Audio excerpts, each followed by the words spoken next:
Thy paths drop fatness. Many are the paths of the Lord which drop fatness, but an especial one is the path of prayer. No believer who is much in the closet will have need to cry, my leanness, woe unto me. Starving souls live at a distance from mercy seat and become like parched fields in times of drought. Prevalence with God and wrestling prayer is sure to make the believer strong, if not happy. The nearest place in the gate of heaven is the throne of heavenly grace. Much alone and you will have much assurance. Little alone with Jesus your religion will be shallow, polluted with many doubts and fears, and not sparkling with joy of the Lord. Since the soul-enriching path of prayer is open to the very weakest saint, since no high attainments are required, since you are not bidden to come because you are an advanced saint, but freely invited if you be saint at all, see to it, dear reader, that you are often in the way of private devotion. Be much on your knees, for so Elijah drew the rain upon famished Israel's fields. There is another especial path dropping with fatness to those who walk therein. It is the secret walk of communion. Oh, the delights of fellowship with Jesus! Earth hath no words which can set forth the holy calm of a soul leaning on Jesus' bosom. Few Christians understand it. They live in the lowlands and seldom climb to the top of Nebo. They live in the outer court. They enter not the holy place. They take not up the privilege of priesthood. At a distance they see the sacrifice, but they sit not down with the priest to eat thereof, and to enjoy the fat of the burnt offering. But reader, sit thou ever under the shadow of Jesus, come up to that palm tree, and take hold of the branches thereof.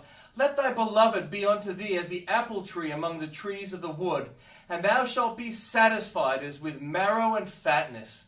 O Jesus, visit us with thy salvation. Behold, to obey is better than sacrifice. Saul had been commanded to slay utterly all the Amalekites and their cattle. Instead of doing so, he preserved the king and suffered his people to take the best of the oxen and the sheep. When called to account for this, he declared that he did it with a view of offering sacrifice to God. But Samuel met him at once with the assurance that sacrifices were no excuse for an act of direct rebellion. The sentence before us is worthy to be printed in letters of gold, and to be hung before the eyes of the present idolatrous generation, who are very fond of the fineries of will worship, but utterly neglect the laws of God. Be it ever in your remembrance that to keep strictly in the path of your Saviour's commands is better than any outward form of religion, and to hearken to his precept an attentive ear is better than to bring the fat of rams or any other precious thing to lay upon his altar.